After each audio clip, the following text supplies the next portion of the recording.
Rationnel et cartésien, il peut résoudre n'importe quelle énigme, les yeux fermés. En rétrospective, pas besoin d'autres témoins, là. C'est vrai que ça a pris une débarque sur un moyen temps. Il faut maintenir cette petite tension-là. C'est toujours payant. Yasmine Abdel-Fadel. Bonjour Yasmine.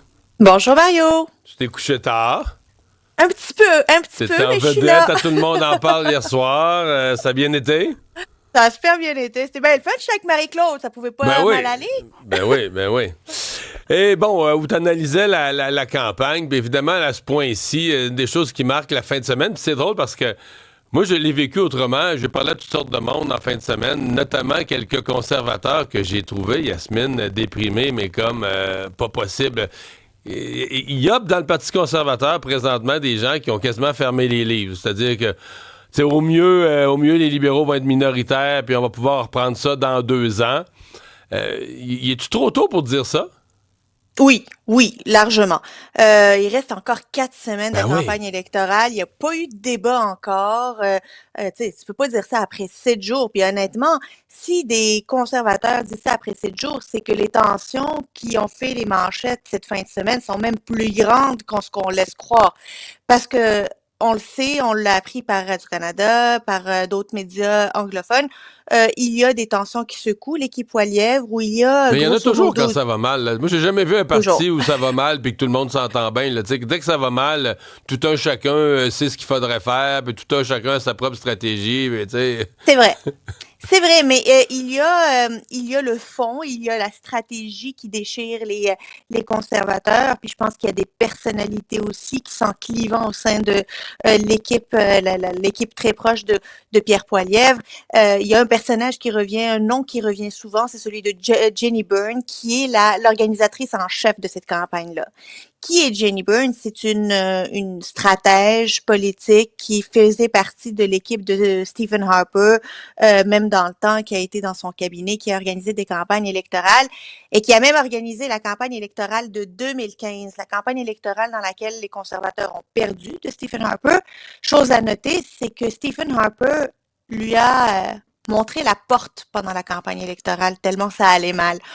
Les conservateurs, après une semaine en 2025, vivent ce que les conservateurs ont vécu à une semaine du scrutin. Où Jenny Byrne est contestée à l'interne par sa personnalité, le fait qu'elle n'écoute pas les conseillers de M. Poilievre. Faut dire qu'ils ont pris une stratégie qui est très particulière. Ils veulent pas de candidature vedette. Ils veulent pas jeter les gants contre Donald Trump. Ils veulent continuer à essayer d'imposer des sujets autres que les relations commerciales avec les États-Unis dans la campagne électorale.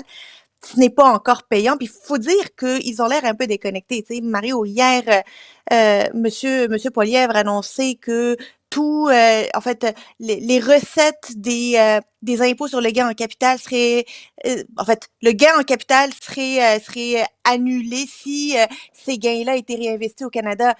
C'est pas la préoccupation des Québécois, ça c'est la préoccupation, ou des Canadiens, ça là, c'est la préoccupation du monde qui font du gain en capital. C'est comme aussi la promesse d'augmenter le plafond du CELI. Le monde sont pas en train de chercher à épargner, ils sont en train de chercher à sauver leur job.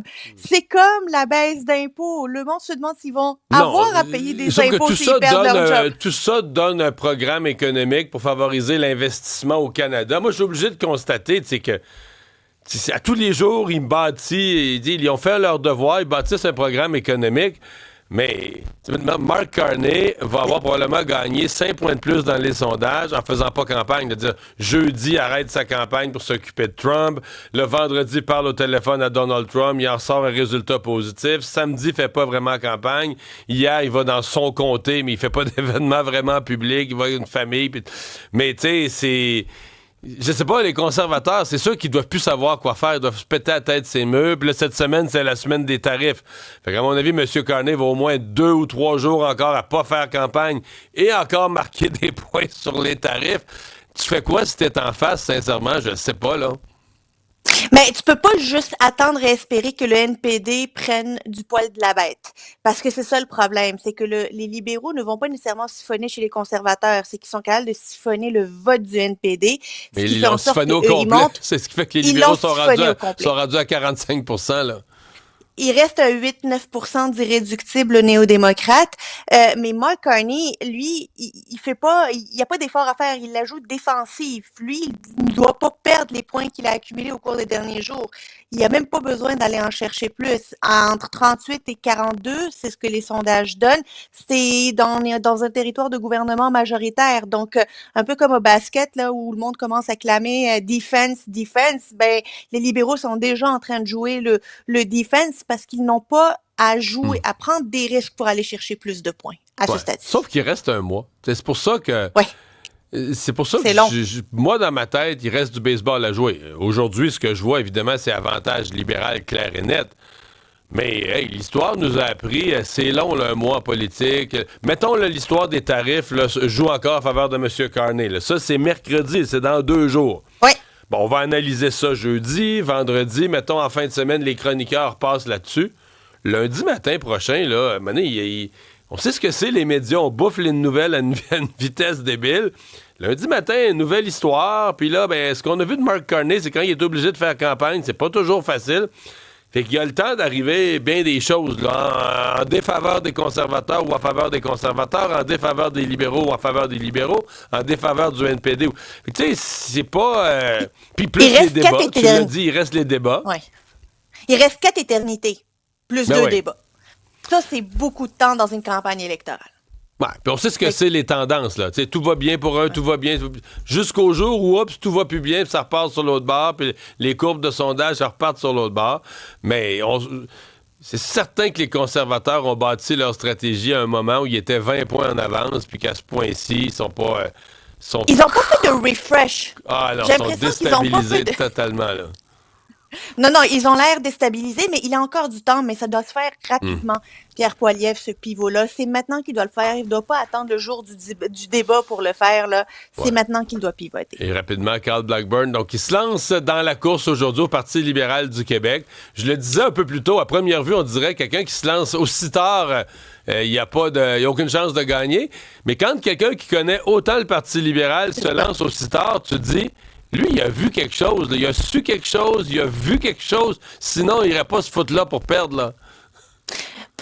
Carl Blackburn est un organisateur, a été organisateur en chef du parti. Il sait que c'est une bataille sur le terrain de vente de cartes de membres, puis il doit avoir vu les chiffres, puis se dire... Et il y a beaucoup de place pour se faufiler. Si je suis encore capable d'aller vendre plus de cartes de membres qu'un Charles Milliard ou un Pablo Rodriguez. Il a jusqu'au 11 avril pour ramasser 750 signatures pour déposer sa...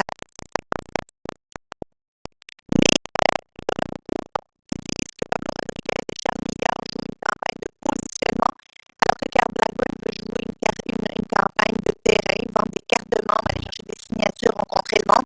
Il pourrait se faufiler honnêtement, mais c'est sûr que ça vient donner un peu plus de mordant à cette campagne qui passait complètement sur le radar là, depuis plusieurs semaines. Sans méchanceté, on a l'impression qu'ils font rien, là, qu'il se passe rien. C'est le... tranquille. Écoute, tranquille. Ça a pris l'arrivée de nouveaux candidats